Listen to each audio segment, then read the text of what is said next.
Pada usia ketika banyak orang mulai melambatkan langkah, Atik Sibi justru menapakkan kakinya semakin tinggi, secara harfiah. Di tengah hembusan angin tipis dan suhu dingin puncak Gunung Rinjani yang menggigit, ia berdiri tegak, dengan wajah berseri.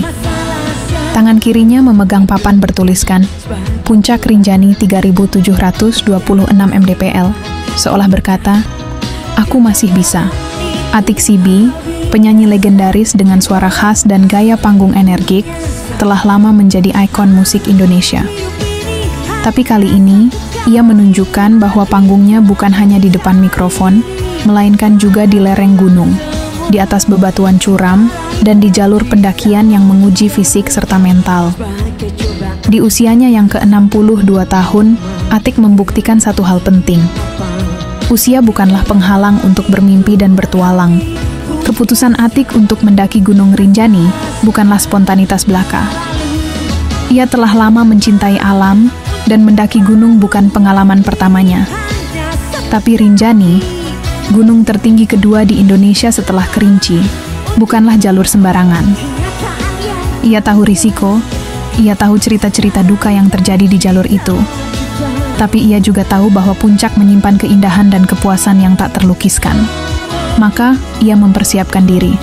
Secara fisik, ia menjaga kebugaran melalui olahraga rutin, pola makan sehat, dan tidur cukup. Secara mental, ia memperkuat tekad dan semangat, meyakinkan dirinya bahwa ini bukan tentang siapa yang tercepat atau termuda, tetapi tentang siapa yang paling teguh. Atik memilih jalur kandang sapi di Sembalun, Lombok Timur. Jalur ini terkenal menantang namun menawarkan pemandangan yang spektakuler. Padang savana, tanjakan terjal, dan langit malam bertabur bintang. Perjalanan menuju puncak bukanlah sekadar pendakian fisik. Itu adalah perenungan panjang dalam diam. Di tengah tanjakan berdebu, napasnya terengah, keringat membasahi pelipis, dan lutut mulai bergetar. Tapi langkah demi langkah, ia terus maju. Ada kalanya ia berhenti, menatap ke bawah, menyadari betapa jauhnya ia telah berjalan. Di titik-titik itu, ia mengingat masa lalunya, gempita panggung, sorak-sorai penonton, dan juga kesunyian setelah lampu padam. Di gunung, semua itu seperti hilang. Yang ada hanya dirinya, alam, dan waktu yang berjalan dengan pelan. Ia berjalan bersama tim kecil, pendaki muda yang penuh hormat padanya. Di tengah-tengah kelelahan, mereka tertawa bersama, berbagi makanan ringan, dan mengabadikan momen dengan kamera ponsel. Atik menjadi sosok inspiratif, bukan karena usianya, tapi karena semangatnya yang tidak lekang oleh waktu. Setelah hampir 3 hari pendakian, tibalah momen yang paling ditunggu. Matahari baru saja terbit, menyinari lanskap Rinjani yang agung. Kabut perlahan menghilang, membuka pemandangan Danau Segara Anak yang biru kehijauan di bawah sana. Disinilah, Atik Sibi berdiri dan memegang papan summit Rinjani, dan menuliskan caption, "Aku masih kuat." Unggahannya di Instagram pun dibanjiri pujian. "Bravo Mbak Atik," tulis salah satu netizen. Mantan suaminya, penyanyi Roni Sianturi, ikut berkomentar, "Kamu dapat energinya dari mana, Ndul? Umur 62 bisa sekuat ini. Bravo." Di tengah kebahagiaan itu, Atik juga melakukan satu hal penuh makna. Ia menyempatkan diri untuk menengok lokasi tragedi yang menimpa Juliana Marins, pendaki asal Brasil yang beberapa waktu lalu ditemukan tewas di jalur pendakian Rinjani. Atik bersama timnya turun ke jalur letter I di daerah Cemara Nunggal, lokasi yang dikenal ekstrim. Ia berdiri memandangi jurang tempat Juliana terjatuh, jurang curam dengan kontur tanah rapuh. Dengan lirih ia berkata, "Ekstrim banget sih ini, harus benar-benar hati-hati." Jadi dia jatuh terus ke kanan. Ke kanan. Jadi belok gitu. Kanan. Oh, tapi yang dia di lubang itu di mana ya? Masih di bawah. Masih bisa lihat dari sini. Soalnya evakuasi itu sebelah sini. Terus Mas Ali tuh coba nolong dari sini apa dari mana? Dari sini. Evakuasi. Oh, di sana ya.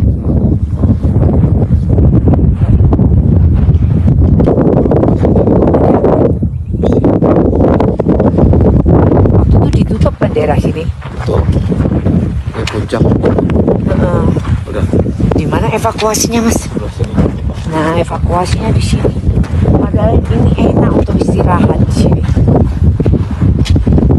Look, Ini. lihat tuh.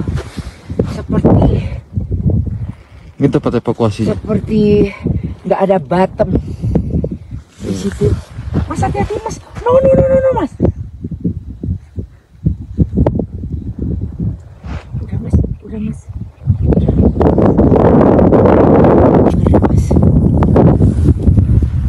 Ngeri ya, Bu.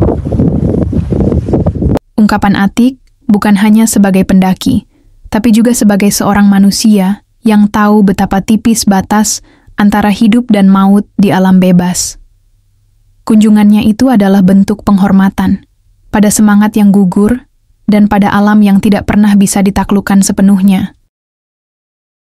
Jika naik adalah perjuangan, maka turun adalah ujian keseimbangan. Medan curam dan licin membuat banyak pendaki kehilangan kendali. Bahkan Atik, dengan seluruh pengalaman dan semangatnya, harus mengambil cara unik, ngesot. Dalam video yang ia unggah, terlihat ia duduk di tanah, perlahan-lahan meluncur turun dengan tangan dan bokong sebagai penyeimbang. Ia tertawa, mengeluh kecil, namun tetap ceria. Aku malas jatuh, jadi aku ngesot aja, katanya. Adegan itu tidak memalukan, justru menginspirasi. Sotan, guys. Ia menunjukkan bahwa keselamatan lebih penting dari gaya. Bahwa tidak ada yang salah dengan mengambil cara aman, bahkan jika itu berarti harus turun dengan gaya anak kecil bermain seluncuran. Aku masih tak pernah jalan yang kita tempuh. Sekedar walau diri Di saking seremnya, curam, licin, sampai ngesot. Itu sotan, guys.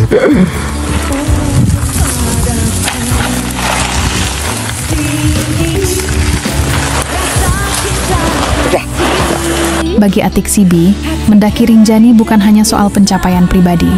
Itu adalah pesan bagi perempuan, bagi orang lanjut usia, bagi siapa saja yang merasa dirinya terlalu tua untuk memulai sesuatu. Ia tidak pernah menyebut dirinya kuat, tetapi tindakannya membuktikan sebaliknya. Ia tidak menyuruh orang lain mendaki, tapi semangatnya membuat banyak orang ingin mencoba. Ia tidak ingin jadi pahlawan, tapi dalam diam ia menjadi simbol harapan, bahwa semangat tak pernah pensiun. Di balik setiap langkah kaki yang menapaki jalur curam Rinjani, tersimpan kekuatan luar biasa dari seorang perempuan yang enggan dikalahkan oleh usia. Atik Sibi telah membuktikan bahwa semangat tak pernah pudar oleh kerutan di wajah, dan keberanian tak mengenal masa. Dengan tubuh yang mungkin tak sekuat 20 tahun silam, ia tetap melangkah, tetap tersenyum, dan tetap menginspirasi. Kisah ini bukan semata tentang pencapaian fisik mencapai ketinggian 3.726 mdpl. Ini adalah kisah tentang jiwa yang tak pernah berhenti mencintai kehidupan. Tentang keberanian untuk terus mencoba, untuk terus mendaki, meski dunia berkata, tunggulah di bawah. Atik Sibi, mbah-mbah yang bersenandung di puncak Rinjani, telah menyanyikan lagu paling indah dalam hidupnya. Lagu tentang harapan, keteguhan, dan kecintaan pada alam. Ia bukan hanya mencapai puncak gunung, tetapi juga puncak inspirasi bagi kita semua. Karena dalam hidup ini, mungkin kita tidak selalu bisa memilih medan yang mudah, tapi kita selalu bisa memilih untuk melangkah dengan hati yang kuat dan semangat yang tak padam. Seperti Atik Sibi, seperti mbah-mbah di puncak Rinjani yang agung.